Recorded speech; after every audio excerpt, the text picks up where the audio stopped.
बिस्मिल्लाहिर्रहमानिर्रहीम। अस्सलाम वालेकुम नाज़रीन, मैं हूं सैयद अनवारुल हसन और आप देख रहे हैं प्रोग्राम सच के साथ बराह रास्त पीटीवी न्यूज़ इस्लामाबाद स्टूडियो से। नाज़रीन, हुकूमत ने फैसला किया है आईनी इस्लाहाती पैकेज पार्लियामेंट में लाने का। आज इस सिलसिले में प्रेस कॉन्फ्रेंस की और वजीर मुशीर बराह पार्लिमानी उमूर डॉक्टर बाबर ऐवान, वजीर इत्तलात सेनेटर शिबली फराज साहब मौजूद थे और उन्होंने कहा कि ये जो इस्लाहात नेक्स्ट वीक पार्लियामेंट में पेश की जाएंगी, इस पर डिबेट होगी और ये सेनेट का जो इलेक्शन का तरीक़ाकार है इसके सिलसिले में तरमीम सजेस्टेड है, तजवीज़ करना है, जिसमें एक तो जो सिंगल ट्रांसफरेबल वोट है उसकी जगह ओपन बैलेट का जो लफ्ज़ है उसकी तरमीम की जाएगी। फिर ये भी आज तफसीलात में बताया गया इस प्रेस कॉन्फ्रेंस में कि जो दोहरी शरीयत रखने वाले अफराद हैं वो भी सेनेट का इलेक्शन लड़ने के अहल होंगे, लेकिन अगर वो कामयाब होते हैं तो हल्फ लेने से कबल उन्हें अपनी दोहरी शरीयत छोड़नी पड़ेगी। इसके साथ साथ आज उनका ये भी कहना था कि पीटीआई की हुकूमत ने इलेक्शन प्रोसेस पे शफाफियत के लिए ये इनिशिएटिव लिया है। दीगर जमातों को भी वेलकम किया गया कि जो हॉर्स ट्रेडिंग और जो पाकिस्तान का ऐवान बाला है जिसमें लेन देन अफसोसनाक अमल है जो कि ये होता रहा है और ये एक हिस्ट्री रही है, इसको ख़त्म करने के लिए, इस बाप को बंद करने के लिए ये पैकेज लाया जा रहा है। आपके ये भी इल्म में है कि मिसाक जमहूरियत में इस बात पर पीएमएलएन और पीपल्स पार्टी के दरमियान ओपन बैलेट के हवाले से, शफाफियत लाने के हवाले से भी इत्तेफाक का इजहार किया गया था। एक तो इस हवाले से ज़रूर हम गुफ्तगू करेंगे। अहम डेवलपमेंट है, हुकूमत ऑलरेडी एक सदारती रेफरेंस भी सुप्रीम कोर्ट में इस सिलसिले में दायर किया जा चुका है, लेकिन ये जो पार्लिमानी रास्ता इख्तियार किया गया है इस हवाले से भी गुफ्तगू करेंगे। फिर ट्रांसपेरेंसी इंटरनेशनल की रिपोर्ट भी आ गई है करप्शन परसेप्शन इंडेक्स के हवाले से, और 180 ममालिक की रैंकिंग में पाकिस्तान का नंबर 124वां है। पिछले साल 120 था, यानी 4 दर्जे की तनज़्ज़ुली हुई है, करप्शन में 4 दर्जे का इजाफा हुआ है। इस हवाले से भी ज़रूर गुफ्तगू करेंगे। हुकूमती तर्जुमानों का ये कहना है कि ये जो रिपोर्ट आई है ये 2017-2018 का डाटा इसमें इस्तेमाल किया गया है। दो शख्सियत हमारे साथ प्रोग्राम के पहले हिस्से में मौजूद होंगी। सीनियर पॉलिटिशियन है, पाकिस्तान तहरीक इंसाफ मरकजी पंजाब के सदर हैं एजाज चौधरी साहब, टेलीफोन लाइन पर मौजूद हैं। उनके हम बहुत मशकूर हैं कि उन्होंने हमारे लिए वक्त निकाला। और सीनियर जर्नलिस्ट हैं, एनालिस्ट हैं, बोल न्यूज़ से वाबस्ता हैं, नज़ीर लगारी साहब। आपका बहुत शुक्रिया लगारी साहब कि आप हमें टीवी लिंक पर कराची से ज्वाइन करें। दोनों मौजूद मेहमानों को फॉर्मल वेलकम। एजाज चौधरी साहब, सर ये सेनेट इलेक्शन के हवाले से आप लोग एक आईनी तरमीमी बिल लेकर आप आ रहे हैं, एक अच्छी बात है। पहले ओपन बैलेट की बात सामने आई, सुप्रीम कोर्ट में भी ये रेफरेंस दायर है। आप समझते हैं इस पर आपको कौमी असम्बली और सेनेट में 2/3 अक्सरियत मिल जाएगी, आपको अपोजिशन का जो ताउन है वो मिल जाएगा और ये आइन में तरमीम करने में आप लोग कामयाब हो जाएंगे? एजाज चौधरी साहब जी, बहुत शुक्रिया सैयद अनवारुल हसन साहब। तहरीक इंसाफ ही नहीं, पाकिस्तान की तमाम जमहूरी सियासी जमातों का बड़ी देर से ये तयशुदा फैसला है। जिस तरह आपने चार्ट ऑफ डेमोक्रेसी का जिक्र किया, इसके अलावा तमाम सियासी जमातों के मंशूर के अंदर इंतखाबात की शफाफियत का एक नुक्ता शामिल है। और ये जो हालिया तहरीक है पीडीएम की, ये भी असल में वोट को इज्जत देने की तहरीक कहलाती है। इसलिए मैं ये समझता हूँ कि हमने एक कोशिश की सुप्रीम कोर्ट से कोई इस सिलसिले में रहनुमाई मिल सके, उसमें तो गालिबन किसी वजह से ताखीर हो रही है। और दूसरा रास्ता कि जो खुद दीगर अपोजिशन की सियासी जमातें और हमारे जितने सियासी तज्जिया निगार हैं वो हुकूमत को ये मशवरा देते रहे हैं कि उन्हें चाहिए कि इसको जो पार्लियामेंट के अंदर पहले से हमने एक बिल टेबल किया हुआ है उसको एजिटेट करें, इसलिए कि तमाम सियासी जमातें इससे इत्तफाक करती हैं। जब हमने सुप्रीम कोर्ट में जाने का ऐलान किया तो आपको मालूम है कि पीडीएम की जो 2-3 बड़ी जमातें हैं उन्होंने ये कहा कि हमारा भी यही मौक़िफ़ है इन इंतखाबात की शफाफियत के हवाले से कि ओपन बैलेट की सूरत होनी चाहिए। तो मैं ये तवक्को रखता हूँ इन सियासी जमातों से कि इस मौके पे वो किसी मदाहनत का शिकार नहीं होंगी, वो किसी सियासी गिरोहबंदी का शिकार नहीं होंगी।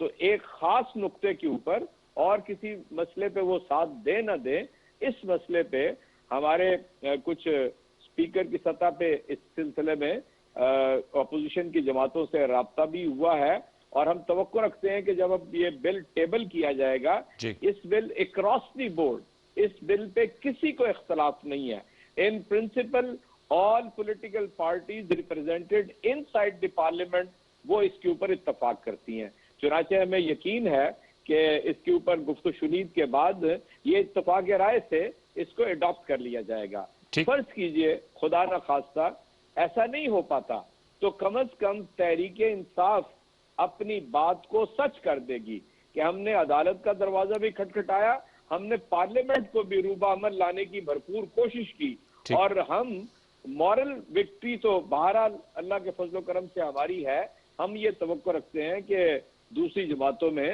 جیسے اعتزاز احسن صاحب جیسے سیاستدان ہیں جو آئین کو اور جمہوری روایت کو مستحکم کرنا چاہتے ہیں وہ اس موقع پہ اپنا رول ادا کریں گے اور وہ پارلیمنٹ سے بائیکاٹ کا یا کوئی ایسا راستہ اختیار نہیں کریں گے اس لیے کہ اس میں پی ٹی آئی کا کوئی فائدہ نہیں ہے اس میں سارے ایوان کا فائدہ ہے تمام سیاسی جماعتوں کا فائدہ ہے صاحب آپ نے اہم نکتہ اٹھایا میں اس پہ دوبارہ آپ کے پاس لوٹ کے آؤں گا آپ نے کہا اس پہ سارے ایوان کا اور ویسے بھی وقار بڑھتا ہے نذیر لغاری صاحب سر آپ کی کیا رائے ہے آپ سمجھتے ہیں کہ یہ صحیح موقع ہے صحیح ٹائمنگز ہے اور آپ کی اطلاعات کیا ہے Peoples Party P M L N اور پی ڈی ایم میں شامل دیگر جماعتیں اس کا مثبت جواب آئے گا یا جو اس وقت ایک ٹرسٹ ڈیفیسٹ پایا جاتا ہے حکومت اور اپوزیشن کے درمیان یہ اس سیاسی تناؤ کا شکار تو نہیں ہو جائے گی یہ سارا ایشو لغاری صاحب میرے خیال میں ایک آئینی ترمیم جو ہے وہ پاکستان کے مسائل کا حل نہیں ہے ایک جامع پیکج کی ضرورت ہے جس کے ذریعے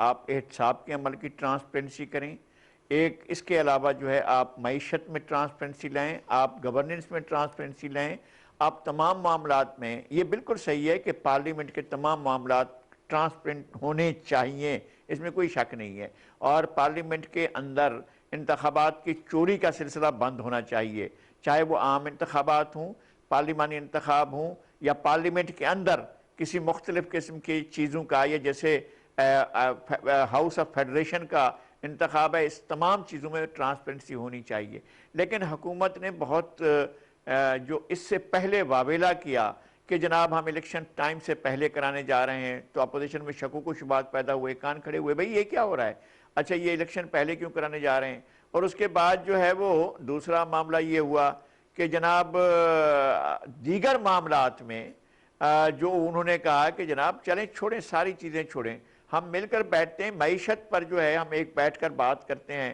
تو بات کرنے کے لیے صرف اسد قیصر یا پرویز خٹک صاحب یا ایک دو اور رہ گئے ہیں لیکن ان کے پاس ایک ٹیم ہونی چاہیے تھی جو اپوزیشن کے ساتھ رابطہ رکھتی انہوں نے 3 سال تک اپوزیشن کو بری طرح سے نظر انداز کیا بلکہ رگڑے دیے گئے اور یہ دور ایوب خان کا دور یاد آ گیا تھا ایوب خان کے زمانے کی جو احتساب تھا نا اگر آپ اس کو یاد کریں تو رونگٹے کھڑے ہو جائیں گے کیا ہوتا تھا کہ فاؤنڈنگ فادرز ہماری مملکت کے ریاست کے اس ملک کے فاؤنڈنگ فادرز کو جو ہے وہ پیش کیا گیا عدالتوں میں اور کہا گیا کہ تم چور ہو تم غدار ہو تم کرپٹ ہو اور کس کو کہا گیا ایک فضل الحق کو کہا گیا جس نے قرارداد لاہور پڑھی تھی اور حسین شہید سروردی کو کہا تھا جس نے ایسٹ پاکستان بنایا تھا جس نے بنگال کو پاکستان میں شامل کیا تھا انہیں کہا گیا تھا کہ تم چور اور بہت سے تھے جو بنگال سے تھے اور جو سندھ سے تھے سندھ میں تو یہ ہوا تھا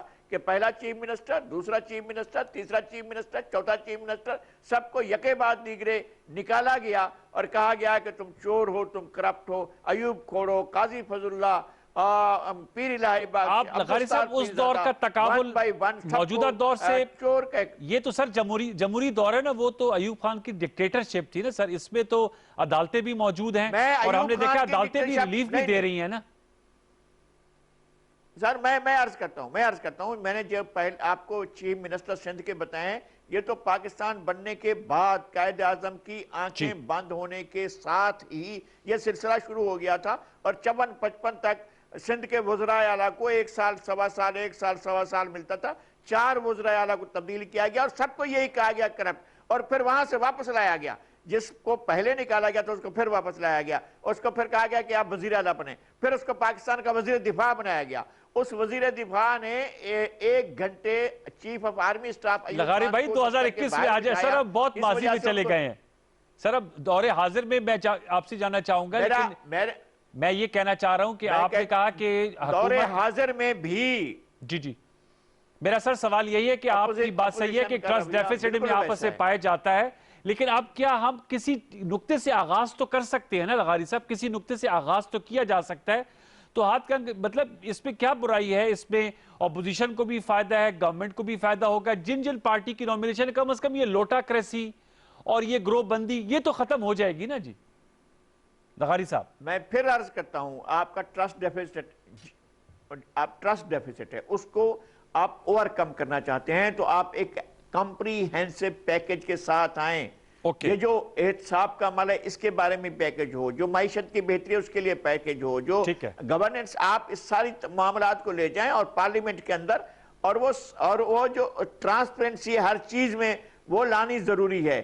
صرف اس چیز میں جا رہے ہیں اس لیے کہ پنجاب اسمبلی میں آپ کے ارکان کی بڑی تعداد جو ہے وہ ناراض ہو کر الگ جانے والی ہے، تو اب آپ چاہ رہے ہیں کہ جناب ان کو ہم کسی طرح سے کنٹرول کر لیں۔ آپ کے ارکان جو ہیں پچھلی مرتبہ بھی یہ ہوا تھا کہ آپ کو 22-24 ارکان خیبر پختونخوا میں نکالنے پڑ گئے تھے، اور ان میں سے پتہ نہیں کون سے جو تھے وہ بکے تھے، کون سے نہیں بکے تھے، لیکن یہ پورا عمل خراب ہے۔ آپ ایک پیکج کے ساتھ جائیں، اگر آپ صرف ایک چیز کے لیے جائیں گے تو شاید وہ نہیں مانی جائے گی۔ اعجاز چودھری صاحب، سر پورے ہمہ جہت پیکج ہو، اس میں معیشت بھی ہو، اس میں گورننس ہو، حکومت اپوزیشن تعلقات ہو، لیجسلیشن ہو، اور پنجاب اسمبلی کے کوئی ناراض اراکین کی بھی بات کر رہے ہیں لغاری صاحب۔ اعجاز چودھری صاحب، سچی بات ہے انوار بھائی کہ لغاری صاحب بہت سینئر ہیں جی، اور ہم نے تو ان سے بہت سیکھا ہے اپنی طالب علمی کے زمانے سے۔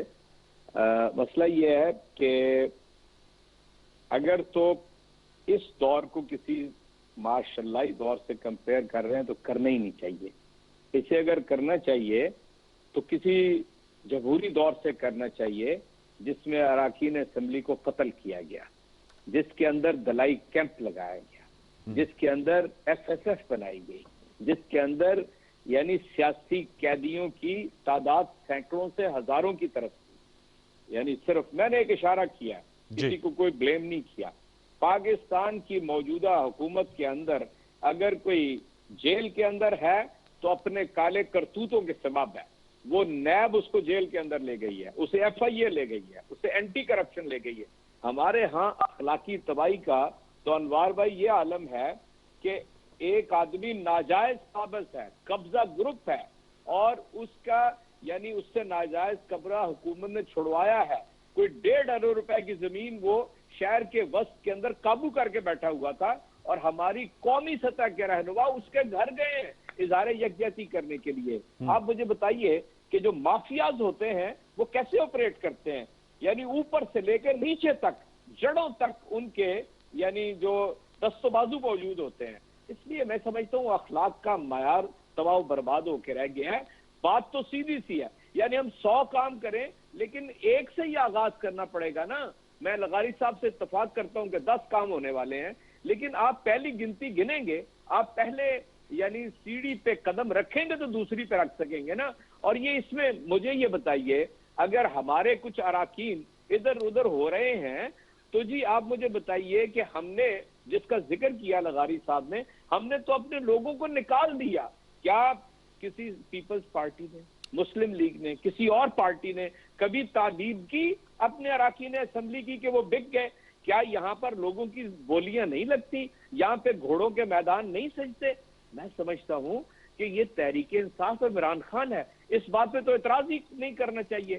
1 ماہ الیکشن پہلے کرنے کا تو آئین کے اندر موجود ہے، چلیے آپ نے اس پہ بھی اعتراض کر لیا، لیکن آپ مجھے بتائیں کہ شفافیت یعنی بالکل ٹرانسپیرنسی ہم نہیں چاہتے کہ بیچارہ بلوچستان کا جو سینیٹر ہے وہ ریئل ریپریزنٹیشن نہ ہو۔ اصل میں تو پنجاب میں سے تو کسی نے نہیں بکنا، یہاں تو 47 ووٹ ہوں گے تو کوئی الیکٹ ہو سکے گا۔ بکنا ہے جی اپنا سندھ میں، بکنا ہے بلوچستان میں۔ اس لیے میں سمجھتا ہوں لیکن سندھ میں تو پیپلز پارٹی کے پاس میجورٹی ہے نا اعجاز چودھری صاحب۔ نہیں تو ٹھیک ہے نا، یہی تو میں عرض کر رہا ہوں۔ اگر کسی کو اندیشہ ہے تو جی یعنی چھوٹے صوبوں کے لیے ہی ہے نا، پنجاب کے لیے تو اندیشہ ہی نہیں ہے۔ اس لیے میں سمجھتا ہوں کہ اس کام کو ہمارے لغاری صاحب جیسے جو سینئرز ہیں انہیں حکومت کے اس کام کو سپورٹ دینی چاہیے، اور پیپلز پارٹی کو اور نون لیگ کو یہ مشورہ دینا چاہیے کہ چلیں یہ پہلا آغاز ہے, آپ پہلی سیڑھی پہ قدم رکھیں, اس کے بعد ایک کانفیڈنس بلڈنگ میئرز کا آغاز ہوگا, پھر اس کے بعد نیب کے قوانین پہ بات کر لیں, اس لیے کہ نیب پہ تو بات ہو چکی ہے. آپ کو معلوم ہے کہ جب فیٹ ایف کا مسئلہ آیا تو وہاں پر یعنی فاروق ایش نائک صاحب نے جو مسودہ دیا وہ مسودہ یہ تھا کہ یہ 38 میں سے 34 ترامیم نیب کے اندر آپ کر دیں. تو اس وقت ہم نے انکار کیا اس بات سے کہ بھائی فیٹ ایف میں تو بلا شبہ آپ نے ہمیں پھنسایا ہوا ہے, لیکن یہ ہم تبدیلی نہیں کرنے جا رہے. میں اس لیے عرض کرتا ہوں کہ جب تک ہم یعنی انٹلیکچوئل سطح پہ اخلاق اور انصاف کے ساتھ کھڑے نہیں ہوں گے یہ معاشرہ آگے نہیں بڑھ سکے یہ گا. بتائے گا میں پھر بھی پوری طرح ایڈوکیسی کرتا ہوں کہ یہ پارلیمنٹ کے اندر جب یہ آئے بل تو اس پہ اپوزیشن کی جماعتوں کو شامل ہونا چاہیے. فرض کریں میں نے کوئی غلطی کی ہے تو انوار بھائی آپ کو تو نہیں نہ کرنی چاہیے, آپ کو تو آگے بڑھ کے صحیح اقدام. لغاری صاحب آپ کیا یہ جو اعجاز چودھری صاحب نے کہا ہے کہ کانفیڈنس بلڈنگ میجر کے طور پہ کیا اس کو لیا جا سکتا ہے, آپ اس میں کیا کہیں گے؟ لغاری صاحب ظاہر بات ہے کہیں سے تو کسی اچھے کام کا آغاز ہونا چاہیے اور وہ ایسے بھی محاورہ دیر آیت درست آیت. لغاری صاحب ایک تو میں بہت احترام کرتا ہوں اعجاز چودھری صاحب کا, لیکن مسئلہ یہ ہے کہ ایک تو حکومت کا معاملہ ہے, حکومت ایک ٹیبل پر بیٹھنے کو تیار نہیں ہوتی ہے, لیکن اصولی طور پر اس چیز کو یوں سپورٹ ہونا چاہیے کہ اگر یہ اس وقت قانون ہوتا تو ان کے جو 14 ارکان سینٹ کے وہاں کھڑے ہوئے تھے اور بعد میں معلوم ہوا کہ گم ہو گئے ہیں, تو وہ جو ہے اس کے خلاف ہمارے محترم صادق سنجرانی کے خلاف جو وہ اپنا قرارداد منظور نہیں ہو سکی تھی, ان کے خلاف تحریک عدم اعتماد منظور نہیں ہو سکی تھی, تو اس کا سبب یہ تھا کہ ایسا کوئی قانون نہیں تھا. اگر شو آف ہینڈ ہوتا تو شاید ایسا نہ ہوتا. اب اگر اپوزیشن چاہتی ہے کہ کسی جگہ سے ٹرانسپیرنسی ہو تو اس کو سپورٹ کرنا چاہیے, لیکن میرا کہنا یہ ہے کہ حکومت کو اس پر ضرور غور کرنا چاہیے کہ اپوزیشن کے ساتھ محاذرائی ایک حد تک ٹھیک ہے, لیکن وہ اپوزیشن کو رگڑا دینے کا جو سلسلہ ہے اس کو بند کرنا چاہیے اور ایک کمپریہنسو پیکج لے کر پاکستان کے لوگوں کو ساتھ مل کر اور چلنا چاہیے. اور اعجاز صاحب یہ بتائے گا, یہ انہوں نے کہا رگڑے کا دوبارہ ورڈ یوز کیا, میں آپ سے یہ بھی جاننا چاہوں گا دوہری شہریت کا بھی کہا جا رہا ہے کہ یہ بھی آئین میں ترمیم کی جائے کہ وہ بھی الیکشن لڑ سکتے ہیں. بلا شبہ اوورسیز پاکستانی ہمارے لیے ایک بہت فخر کی علامت ہے. آپ سمجھتے ہیں کہ یہ ٹھیک اس چیز میں ترمیم کی جا رہی ہے کہ جو ڈیول نیشنلٹی والا ہے وہ الیکشن لڑ سکتا ہے, اگر وہ جیت جائے تو حلف سے پہلے اپنی شہریت جو ہے وہ ختم کر دے, دوہری شہریت. اعجاز صاحب یہ ٹھیک بات ہے یا آپ سمجھتے ہیں کہ نہیں دوہری شہریت پہلے ختم ہونی چاہیے؟ انوار بھائی یہ تو میں سمجھتا ہوں کہ بالکل جو بیرون ملک پاکستانی ہے وہ ہم سے کم پاکستانی نہیں ہے, اور ان کو یہ حق حاصل ہونا چاہیے کہ وہ پارلیمنٹ کے انتخابات میں حصہ لے سکیں.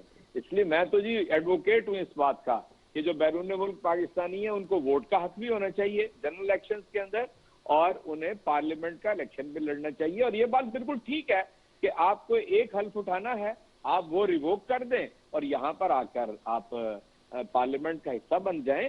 اگر 8-9 ملین لوگ دنیا کے اندر بیٹھے ہیں اور بہت بڑی سپورٹ ہے پاکستان کی وہ ریمیٹنسز کے حوالے سے, تو میں تو جی بہت پرانا یہ ویسے میں آپ سے عرض کروں کہ تمام سیاسی پارٹیوں کے منشور میں یہی لکھا ہوا ہے کہ جی ان کو یہاں پہ نمائندگی کا حق ہونا چاہیے. باقی رہ گی رگڑے کی بات. انوار بھائی بالکل دل پہ ہاتھ رکھ کے کہیں کہ کیا ہم نے کبھی کسی سیاسی جلسے سے کسی کو روکا یا گرفتار کیا؟ کیا کسی کو ہم نے مار کٹائی کی؟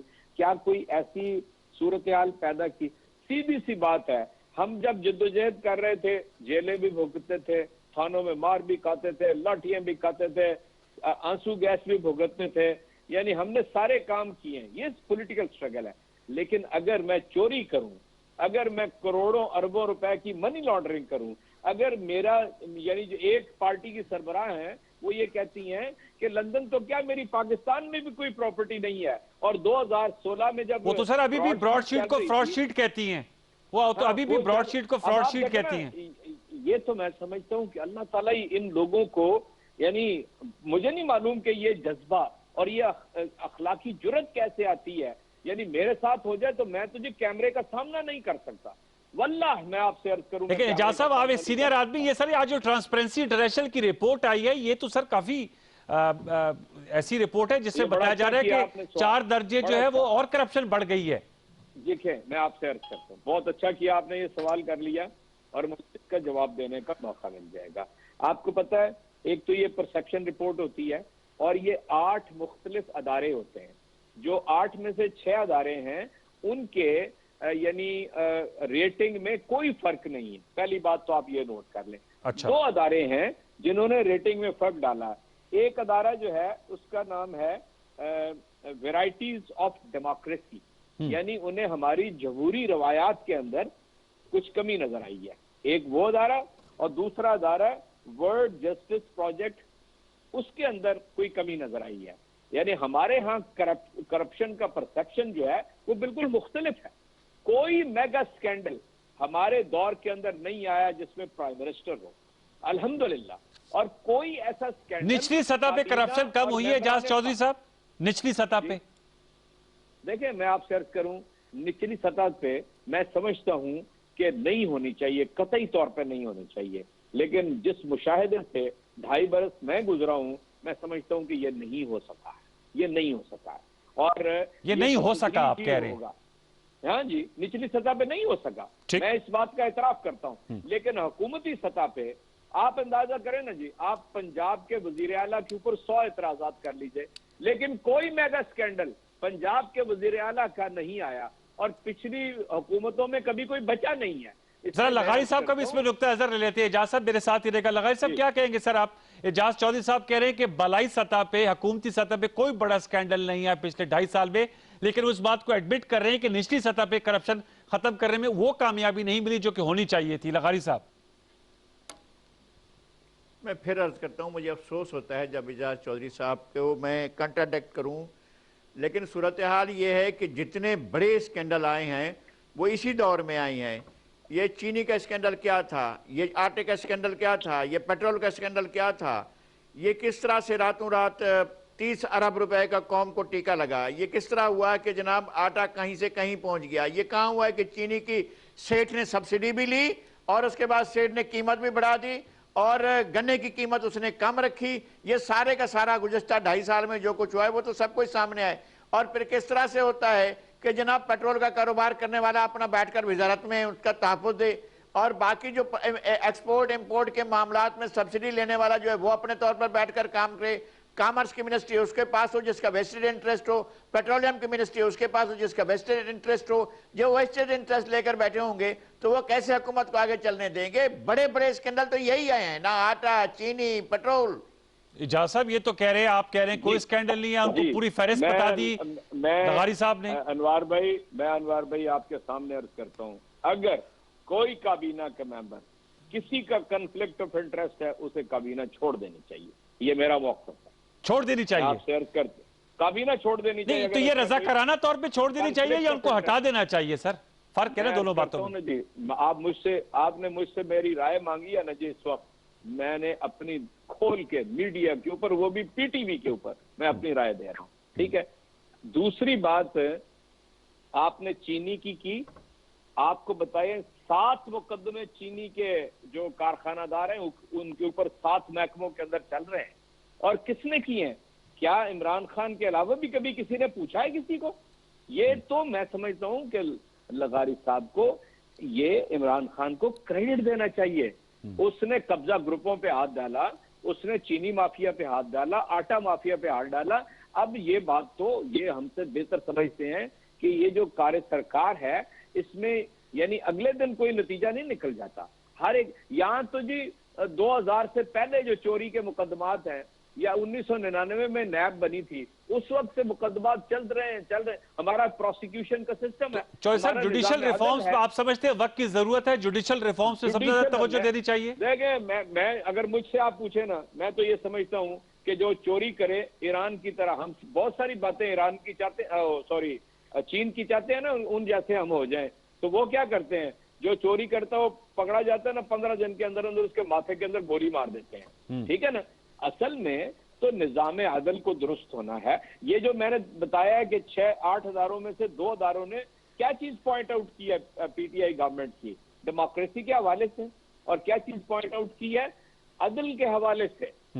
उसका करप्शन से, माली करप्शन से ताल्लुक नहीं है। अगर इसकी रिपोर्ट को आप देखें, ये अलग बात है कि ये 2017 और 18 की आजाद शुमार को भी रिफ्लेक्ट करती है। ठीक है। चुनाचे मैं ये समझता हूं कि हमने हर सतह पे करप्शन के ऊपर हाथ डाला है, और इंशाअल्लाह ताला आप इसका नतीजा देखते हैं। 500 अरब से ज्यादा हमारे 2.5 साल के अंदर नैब ने जमा किया। और लेकिन ये एजाज चौधरी साहब, ये जो नैब कहती है कि हमने 363 अरब रुपए बाजियाब किए, और उसकी तारीफ भी की है ट्रांसपेरेंसी इंटरनेशनल रिपोर्ट में, ब्रेकअप भी आना चाहिए कि किन किन से किए, कौन कौन सी बड़े मगरमच्छों से पैसे निकाल लिए गए, आप समझते हैं? वैसे बड़े मगरमच्छ रह गए हुए हैं। अच्छा, रह गए शहबाज शरीफ ने, हाँ जी, 73 मिलियन शहबाज शरीफ ने दिया था, और आज भी कौम के सर के ऊपर मुसल्लत है। मैं लगारी साहब से पूछ रहा, लगारी साहब बताइएगा, ब्रॉडशीट की तहकीकात के अज़म का इजहार किया और शेख अजमत सईद साहब को कमीशन का सरबराह बना दिया गया। आप समझते हैं कि ब्रॉडशीट पानामा 2 साबित होगी, नजीर लगारी साहब? एक तो आपकी आवाज़ मुझे इको करती है, तो मुझे जब मैं बात करता हूं तो बड़ा मसला होता है, लेकिन खैर मैं इसका जवाब देता हूं। मैं शेख अजमत सईद साहब इंतहाई काबिल एहतराम जज हैं। उन्होंने एक ऐसा मुकदमा भी सुना था जिसमें वज़ीर आज़म को नाअहल किया गया था जी। असल में वज़ीर आज़म को नाअहल करना, मैं अगर इमरान खान का मामला हो तब भी मैं यही कहूँगा।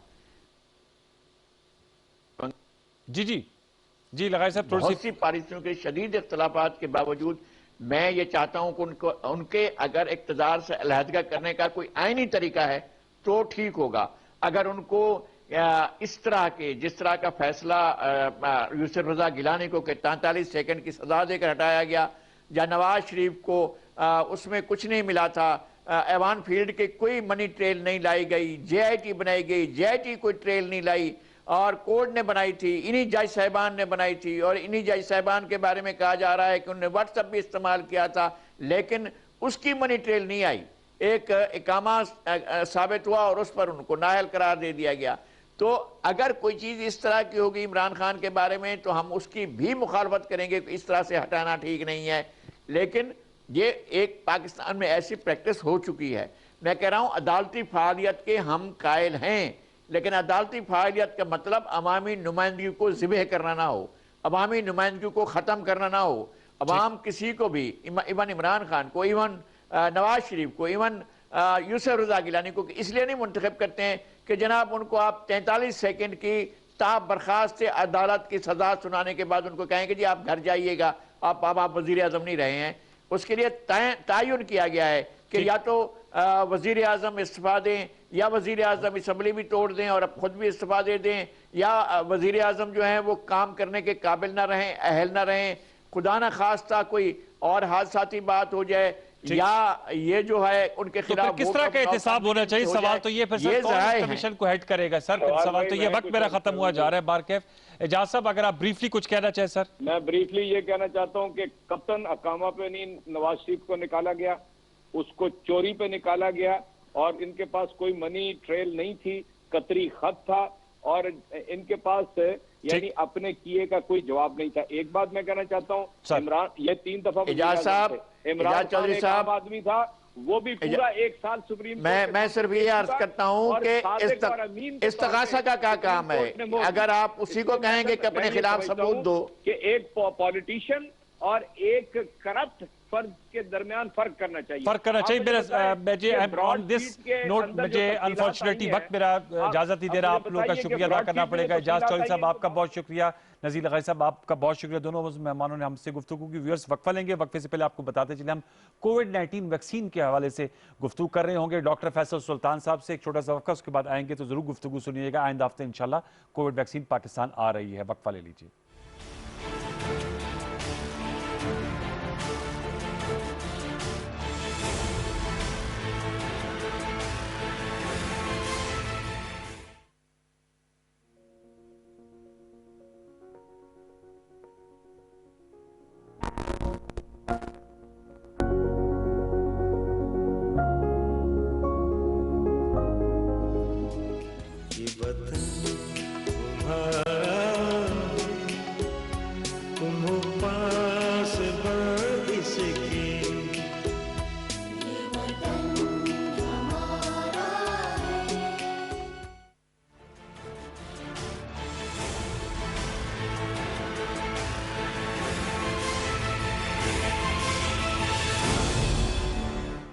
Welcome back viewers. हमें ज्वाइन किया है वज़ीर आज़म के मामले खसूसी बराए सेहत डॉक्टर फैसल सुल्तान साहब ने। उनका बहुत शुक्रिया कि उन्होंने हमारे लिए वक्त निकाला, जिनसे हम कोविड-19 वैक्सीन की फरहमी क्या मराहिल होंगे, किन को सबसे पहले लगेगी, और इसके साथ साथ जो कोविड-19 की सेकंड फेज़ है, क्योंकि पिछले 24 घंटों में 64 अमवात हो चुकी हैं, 1910 केसेस सामने आए हैं, तो तमाम एंगल से जावियों से इनसे गुफ्तगू करेंगे। बहुत शुक्रिया डॉक्टर साहब।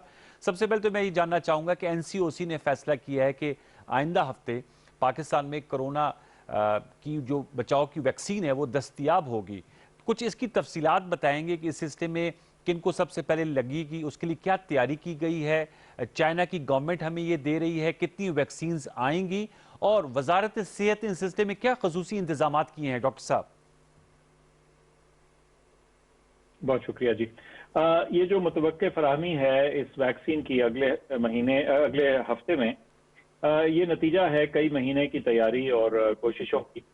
और सबसे पहले तो इसमें जी चीन की हुकूमत के शुक्रगुजार हैं कि उन्होंने ये पाकिस्तान के लोगों के लिए। और इसमें आपको बताता चलूं कि ये तकरीबन 5 लाख के करीब डोजेज आ रही हैं। और इसकी जो पहला इस्तेमाल है वो हेल्थ केयर वर्कर्स हैं, मेडिकल वर्कर्स हैं, नर्सेज हैं, दीगर हमारे साथी हैं जो हेल्थ में फ्रंट लाइन में काम कर रहे हैं, जिनका कोविड के इलाज से डायरेक्टली ताल्लुक है। और सबसे पहले ये वैक्सीन उनके ऊपर इस्तेमाल की जाएगी और उनको फराहम की जाएगी। फिर बतदरीज जैसे जैसे दिन और हफ्ते गुजरेंगे तो फिर जो 65 साल से ज़्यादा उम्र के हमारे सिटीजन हैं पाकिस्तान के, उनको फराहम होगी। और फिर उस तरह अमूमी हेल्थ केयर वर्कर्स को, और फिर 60 से ज़्यादा उम्र वाले लोगों को, फिर आहिस्ता आहिस्ता बाकी तमाम अवाम को और पॉपुलेशन को। तो ये जो मरहलावार इसकी डिप्लॉयमेंट है, इसमें कई महीने लगेंगे। और हमें उम्मीद है कि साल के आखिर तक पाकिस्तान की एक अच्छी तादाद जो है, पॉपुलेशन जो है, वो इससे कवर हो चुकी होगी। इसमें हम बहुत मुख्तलिफ तरीके से इसको हासिल करने की कोशिश कर रहे हैं। ये तो तोहफा है जो पहली ट्रांच आ रही है, जो पहला इंस्टॉलमेंट कह लें इस वैक्सीन की। उसके बाद हम इसको परचेज भी कर रहे हैं।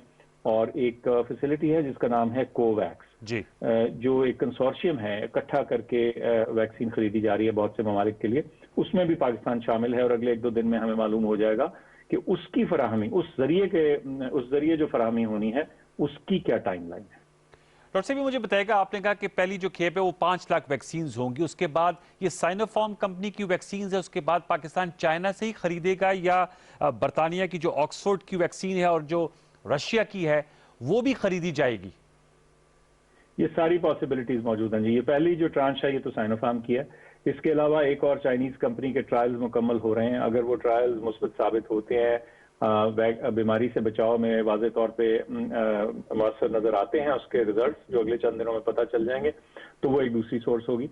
और उसके अलावा जो ये रूसी वैक्सीन है, इसके रिजल्ट्स जो हैं ये एनालाइज हो रहे हैं। इसकी जैसी फॉर्मल रजिस्ट्रेशन अनाउंस होती है तो ये भी एक पॉसिबिलिटी है। इसी तरह जैसे आपने ऑक्सफोर्ड वाली वैक्सीन का जिक्र किया है, वो भी फराहम होगी। और इसके अलावा भी 1-2 ऑप्शंस हैं जो मैं समझता हूं कि आइंदा वाले दिनों और हफ्तों में और महीनों में पाकिस्तान की वैक्सीन की स्ट्रेटजी का हिस्सा हैं। डॉक्टर साहब ये बताएगा, ये खबरें आई थी कि जो ड्रग रेगुलेटरी अथॉरिटी है उन्होंने प्राइवेट सेक्टर को इजाज़त दे दी है कि वो खुद से भी इंपोर्ट कर सकते हैं, और जो लोग साहिब हैसियत हैं वो ये वैक्सीन लगवा सकते हैं। कोई इस हवाले से आप कुछ रहनुमाई करेंगे, तस्दीक करेंगे? जी, उसूली तौर पे इस के लिए हम रजामंद हैं। हम समझते हैं कि अगर प्राइवेट सेक्टर में कुछ लोग जो हैं जो खुद से अफोर्ड कर सकते हैं और वो लेना चाहें वैक्सीन, उनके रास्ते में हम रुकावट कोई नहीं डालेंगे। हम उसकी रजिस्ट्रेशन का प्रोसेस जो उसके तरीकाकार है उसको शुरू कर चुके हैं। उसमें 1-2 प्रोसीजरल से गैप्स हैं जिनको सॉर्ट आउट कर रहे हैं। तो वो जो ही वो हो जाते हैं तो ये वैक्सीन उस रास्ते से भी फराहम होनी शुरू हो जाएगी। लेकिन ये जहन में रखिएगा कि इस वक्त दुनिया भर में जो इसकी जिसे कहते हैं अक्सरियत है वैक्सीन के इस्तेमाल की, भारी अक्सरियत, वो ऑफिशियल चैनल्स यानी ममालिक के वजारत सेहत के जरिए या दीगर इदारों के जरिए डिस्ट्रीब्यूट हो रही है। प्राइवेट डिस्ट्रीब्यूशन इसकी अभी बहुत थोड़ी है या हार्डली एनी है। ठीक है डॉक्टर साहब, ये आपने कहा कोवैक्स के इंतजाम के तहत जो फराम की जाएगी वैक्सीन, पाकिस्तान कोशिश करेगा वो फैसिलिटी भी हासिल करे। वफाकी काबीना ने $15 करोड़ मुख्तस किए थे, तो मैं आपसे ये पूछ पाऊँ, ये $15 करोड़ से वैक्सीन जो है वो खरीदी जाएगी, मरहलावार होगी, और ये जो रफ्तार है इस पे कुछ नाकदीन बिलखसूस जो सियासी आपके मुखालफीन हैं, उनका ये कहना है कि पाकिस्तान स्लो है प्रोक्योरमेंट ऑफ वैक्सीन के हवाले से, तो रकम भी मुख्तस की गई थी।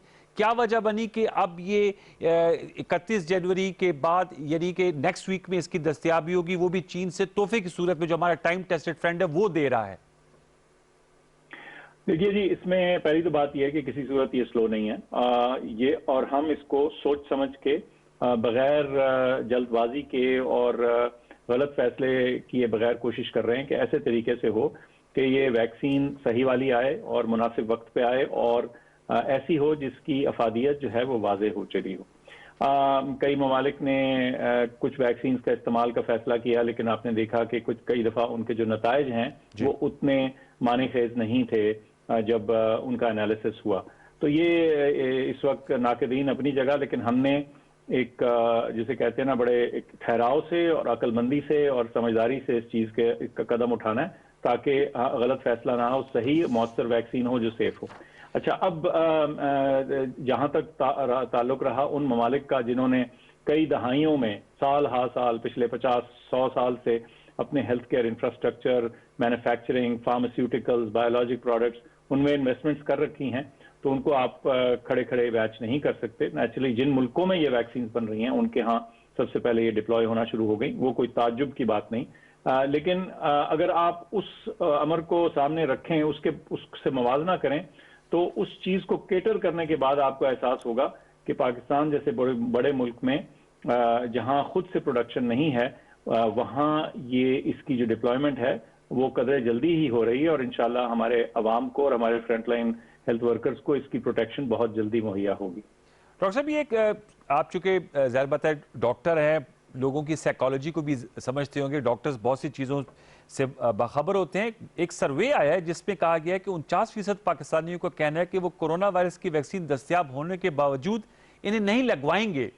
ये सोच क्यों कर पाई जाती है? और ये मैं चूंकि कुछ अमेरिका में भी ऐसी बात आई थी कि लोग जरा मोतरस थे वैक्सीन लगवाने से, इस रुझान की क्या वजह आपकी राय में? ये एक ग्लोबल रुझान है जिसमें एक यूं कहिए कि मौजूदा दौर में, दौरे हाजिर में लोगों को मुस्तनद सोर्स ऑफ इंफॉर्मेशन, चाहे वो मेडिकल इंफॉर्मेशन हो या दीगर हो, उसको परखने की में मुश्किलात पेश आ रही हैं। उसकी वजह यह है कि इंटरनेट और सोशल मीडिया की वजह से एक बिल्कुल गलत सलत खबर और कतई झूठी खबर और कई दफ़ा सच और झूठ की मिलावट करके, आमेजिश करके उसको ज़्यादा खतरनाक बना के फैलाया जाता है। उसका नतीजा ये है कि आम आवाम जो हैं, खास तौर पे वो जो साइंसी बैकग्राउंड नहीं रखते, कई दफ़ा वो इस तरह की इंफॉर्मेशन से कंफ्यूज हो जाते हैं और उनके जहन में शकूक व शुबहात पैदा हो जाते हैं और एक कंस्पिरेसी थ्योरीज का इसकी वजह से काफ़ी एक दौर है।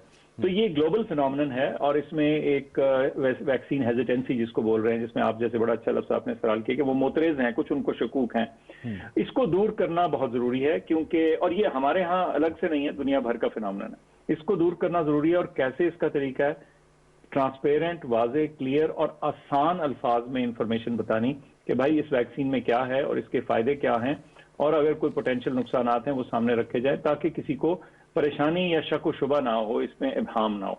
ये कम्युनिकेशन के जरिए ही मसला हल हो सकता है और आपकी मेरी ये मौजूदा गुफ्तगू जो है एक तरह से इस कम्युनिकेशन का हिस्सा है। ठीक है, ये मुझे जरा बताइएगा डॉक्टर साहब, ये जो तरीक़ाकार है ये काफ़ी 8 नुकाती है जो प्रोसेस है वैक्सीनेशन का, और आप समझते हैं कि ये इजीली अंडरस्टैंडेबल है? आप लोगों ने एडल्ट वैक्सीन सेंटर्स कायम किए हुए हैं, तमाम शहरी जो हमारे फ्रंट लाइन हेल्थ वर्कर्स को SMS के जरिए कौमी शनाख्ती कार्ड नंबर भेजेंगे और फिर रजिस्ट्रेशन के बाद ये काम शुरू होगा। सर, ये प्रोसेस डिजिटलाइज ज्यादा कर दिया गया है? नहीं जी, डिजिटलाइज किया गया है, लेकिन मैं समझता हूं कि इसकी जरूरत थी। अच्छा, की वजह यह है, देखिए जो अभी तक वैक्सीन, अच्छा बड़ा अच्छा सवाल है वैसे आपका कि आखिर क्या जरूरत पड़ी कि इसको इस डिजिटल अंदाज से, इस SMS और इस तरीके से डिप्लॉय करने की। अभी तक जो वैक्सीन अमूमी तौर पे पाकिस्तान में इस्तेमाल होती हैं वो होती हैं ज्यादातर बच्चों में, सिवाय एक के तमाम का जो इस्तेमाल है जो प्रोग्राम के थ्रू होता है वो छोटे बच्चों में होता है। अच्छा, बच्चों तक पहुंचने का एक तरीकाकार है, न्यू बॉर्न्स की एक इंफॉर्मेशन होती है, वो मोहल्ला दर मोहल्ला लोग जाते हैं, एक्सपैंडेड प्रोग्राम फॉर इम्यूनाइजेशन हमारा है, उसका एक तरीका है नौमौलूद बच्चों से लेकर छोटे बच्चों तक पहुंचने का, और वो एक वैक्सीन का तरीका चल रहा है। नॉट कि वो को बहुत हमारा परफेक्ट है, उसमें भी गैप्स हैं, लेकिन वो एक चीज चल रही है। اب یہ جو ویکسین تھی یہ بچوں میں تو لگنی نہیں، یہ تو لگنی ہی بڑوں میں، 18 سال سے زیادہ عمر کے لوگ جو ہیں اس کے لیے ایلیجیبل ہیں۔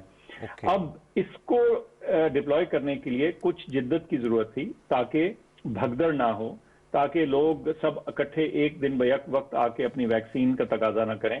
تو یہ ایک طرح سے by appointment by method in تک انفارمیشن جائے، ان کو پتا ہو کہ آپ کی ویکسین فلانی جگہ اور فلانی ڈیٹ اور فلانے سینٹر پہ ہوگی، تاکہ وہ اس کے مطابق جائیں۔ یہ کسی حد تک جیسے احساس پروگرام میں وہ ایس ایم ایس آتا ہے، اور دیکھیں غریب ترین لوگوں کو وہ جاتا ہے، اور وہ اکثر اوقات ان میں بہت لوگ پڑھے لکھے بھی نہیں ہوتے، اتنی ٹیکنالوجی کا استعمال بھی نہیں کرتے، لیکن اس کے باوجود ان کو یہ سمجھ آ گئی کہ اس کا استعمال کیسے کرنا ہے، کیسے وہ جو کیش ڈسپرسمنٹ ہے ان کی ہوتی ہے۔ تو اسی طریقے کو، اسی سسٹم کو، پلیٹ فارم کو استعمال کیا گیا ہے تاکہ ہم سارے سٹیزن جو ہیں اپنی باری کے مطابق اور ایک منظم اور ڈسپلن طریقے سے جا کے اپنی ویکسین لگا سکیں۔ تو شاید اس میں ہکپس آئیں گی، تھوڑی بہت اونچ نیچ آئے گی، کچھ لرننگ کرو ہوگا، ہم سب کو کچھ تھوڑا سیکھنا پڑے گا اس کو، لیکن انشاءاللہ سب کی مدد سے یہ آگے چلے گا۔ آج ہم نے اس سلسلے میں پوری ایک ڈیٹیل، پہلے بھی بہت ایفرٹ ہو چکی ہے، لیکن آج تو وزراء کے ساتھ، صحت کے وزراء کے ساتھ ایک آن لائن کانفرنس تھی جس میں ان کو ہم نے اپنا پلان بتایا، ان کے آئیڈیاز شیئر کیے تاکہ اس میں کوئی کنفیوژن نہ ہو، ایک ڈسپلن کے ساتھ یہ چیز چلے۔ ڈاکٹر صاحب یہ ظاہر بات ہے جو ہیلتھ کیئر ورکرز ہیں وہ تو آج کے دور جدید سے ان کا تعلق ہے، موبائل فونز بھی ہوتے ہیں۔ آپ نے چونکہ کہا کہ سیکنڈ فیز میں 65 سال اور اس سے بڑی عمر کے جو ایلڈرلی ہمارے لوگ ہیں، ممبر ہمارے شہری ہیں باعزت، ان کو پاس اگر موبائل نہ ہو تو کیا آؤٹ ریچ کا کیا طریقہ کار ہوگا؟ تحصیلوں میں ہو یا دور دراز کے علاقوں میں کیا طریقہ کار وضع کیا جائے گا؟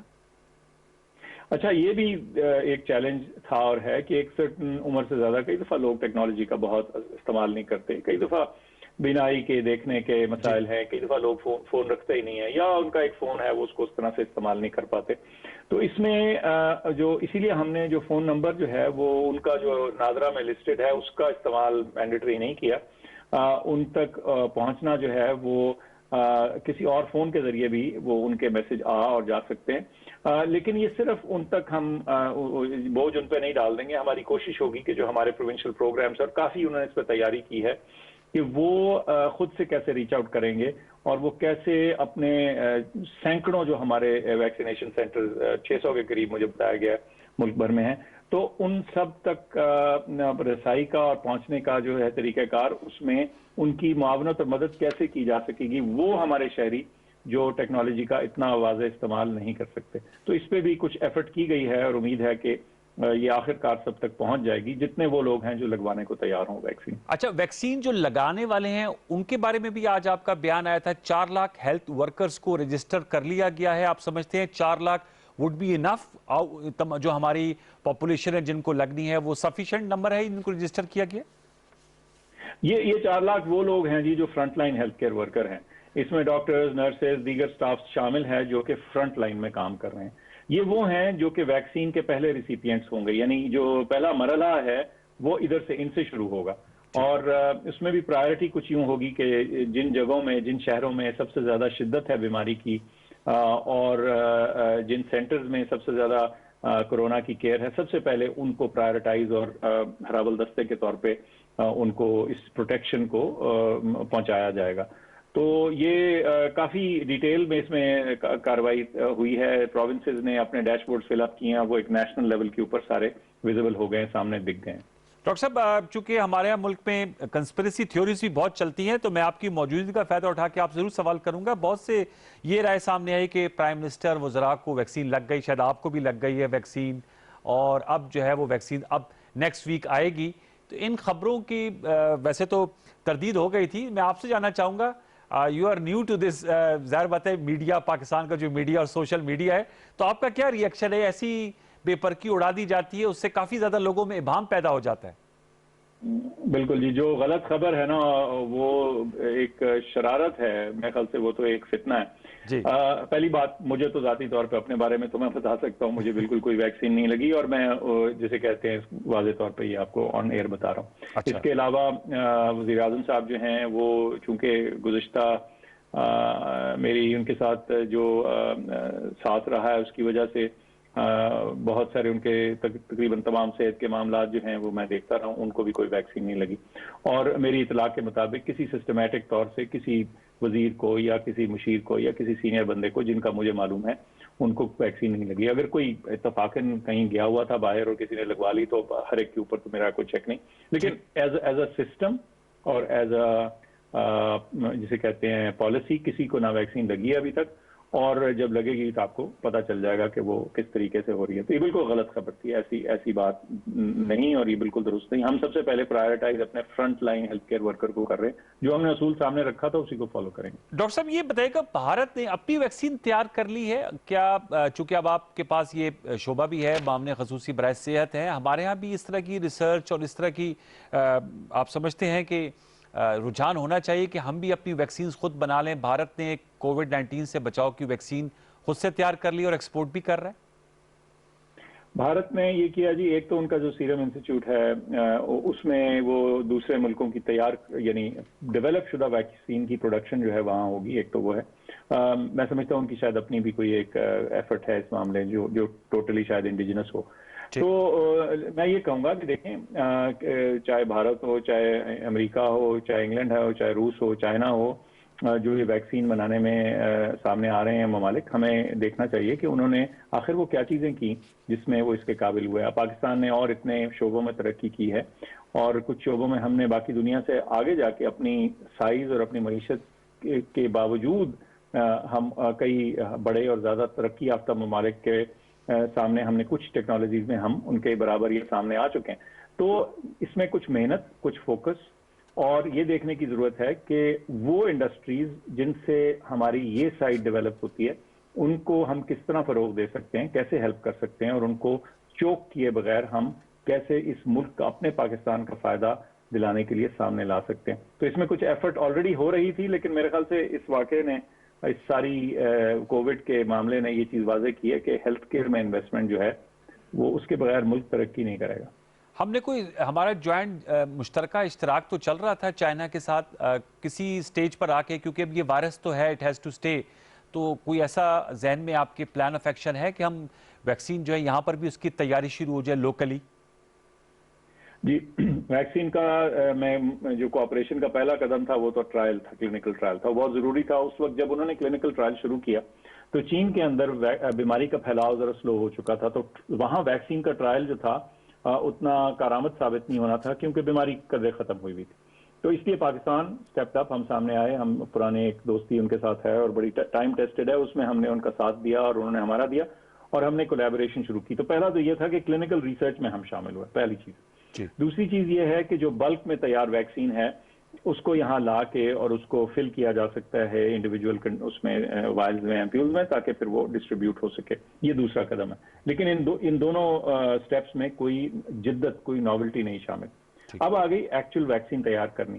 دیکھیں, جب تک ہم اپنی معاشرے میں, اور یہ میں آپ کو بتاؤں یہ نیچے سے بات شروع ہوگی, جب تک ہم اپنی تعلیم کے سسٹم میں انوویشن, کیوریوسٹی اور جسے کہتے ہیں نا ایکسپیریمنٹ کرنے کی جو ایک نیچرل انسٹنکٹ ہوتی ہے ایک بچے میں, اس کو ہم جب تک مارنا نہیں ختم کریں گے تو ہم یہ والی انوویشن نہیں لا سکتے جس میں ہم نئی چیزیں بنا رہے ہیں اور دنیا کے ساتھ انوویشن میں ساتھ کھڑیں. یہ ایک دن کا کام نہیں ہے, لیکن اس پہ ایفرٹ شروع کریں گے تو چند سالوں کے اندر ہمیں اس کے ثمرات ملیں گے, مجھے اس کا پورا یقین ہے. تو اس کے لیے ہمیں اپنی فارماسیوٹیکل انڈسٹری اور بایولوجکس کے لیے جو انڈسٹری ہے, بایو میڈیکل انڈسٹری جو ہے, ان سب کو فروغ دینے کی, ان کو سپورٹ کرنے کی اور ان کو آگے آنے کی اور انٹرنیشنل ڈومین میں دنیا میں کمپیٹ کرنے کے لیے ہیلپ کرنے کی ضرورت ہے. ورنہ یہ پھر ہم ہمیشہ امپورٹ کرتے رہیں گے ایسی چیزیں, اور وہ بہت مہنگی بھی ہوں گی اور پھر آپ کی باری بھی بعد میں آتی.